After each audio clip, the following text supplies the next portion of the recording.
Atomic habit, अध्याय 1, भाग 3।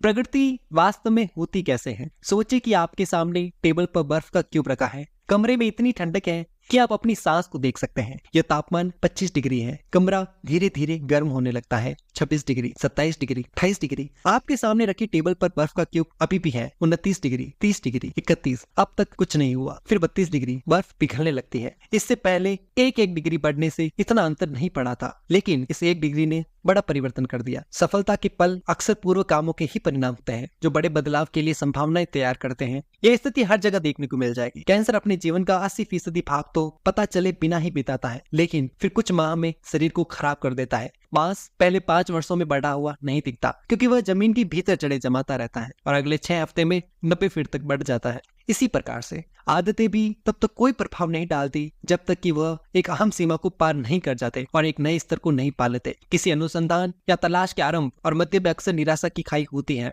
आप सीधी रेखा में प्रगति की आशा करते हैं और पहले दिन, एक हफ्ते और यहाँ तक कि कई माह तक जब बदलाव व प्रभावी दिखते हैं तो आप कुंठित हो सकते हैं। ऐसा नहीं लगता कि आप कहीं जा रहे हैं। यह किसी भी संयोजन प्रक्रिया का प्रमाण होता है। सर्वाधिक शक्तिशाली परिणामों में विलंब होता है। यह मूल कारणों में से एक है कि क्यों स्थायी आदतें बनाना इतना मुश्किल होता है। लोग कुछ छोटे बदलाव करते हैं और उन्हें ठोस नतीजा नहीं मिलता है तो वे उसे रोक देने का फैसला करते हैं। आप सोचते हैं, मैं कई महीने तक हर दिन दौड़ा तो मैंने अपने शरीर में बदलाव क्यों नहीं देखा। जब इस तरह के विचार हावी होते हैं तो अच्छी आदतों को दरकिनार करने का बहाना मिल जाता है, लेकिन अर्थपूर्ण बदलाव के लिए आदतों को लंबे समय तक बनाए रखना होता है ताकि आप इस पठार को पार कर सके। इसे मैं अंतर्निहित संभावनाओं का पठार कहता हूँ। यदि आप देखते हैं कि आप अच्छी आदतों को बनाने और बुरी आदतों को खत्म करने के लिए संघर्ष कर रहे हैं, तो इसका मतलब यह नहीं है कि आप सुधरने की क्षमता खो चुके हैं। अक्सर यह इस कारण से होता है कि आप अब तक अंतर्निहित संभावना का पठार नहीं पार कर पाए। कड़े परिश्रम के बाद भी सफलता हासिल न करने की शिकायत करना, कमरे में 25 से 31 डिग्री तक गर्म करने के बाद भी बर्फ का क्यूब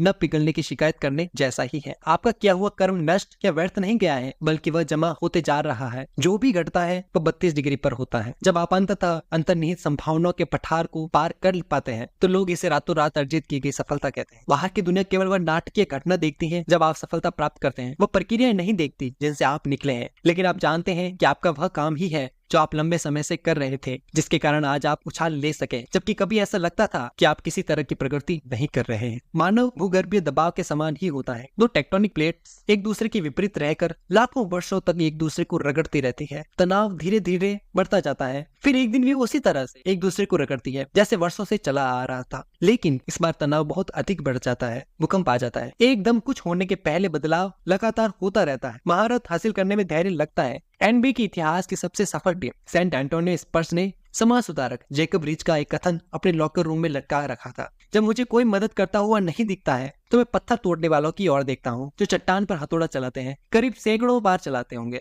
तो भी उसमें दरार नहीं आती। 100 के बाद पहले हथौड़े में ही 2 टुकड़ों में बट जाती है। और मैं ये जानता हूँ कि अंतिम हथौड़ा नहीं होता है जिसे इसने तोड़ा, बल्कि पहले भी जो चले हैं उनका भी असर होता है। सभी बड़ी चीजें छोटी शुरुआतों से प्राप्त होती हैं। हर आदत का बीज अकेला छोटा सा निर्णय हो रहता है, लेकिन जैसे ही वह फैसला बार बार आदत के रूप में उभरने लगता है तो वो मजबूत होने लगता है। वह जड़ें जमाता है और शाखाएं निकलने लगती है। बुरी आदतों को खत्म करना ठीक अपने भीतर बलूत का एक तगड़ा वृक्ष उखाड़ने के समान है। अच्छी आदतों को बनाना ठीक हर दिन एक कोमल सुंदर फूल को उपजाने के समान होता है। लेकिन क्या इस बात से तय होता है कि क्या हम उस आदत के प्रति इतनी निष्ठा रखते हैं? क्या हम अंतर्निहित संभावनाओं के पठार पर आकर सफलता हासिल कर सके? ऐसे कौन कौन से कारण हैं जो लोगों को अवांछित आदतों की ओर ले जाते हैं और दूसरों को अच्छी आदतों के समग्र प्रभाव का आनंद लेने देते हैं?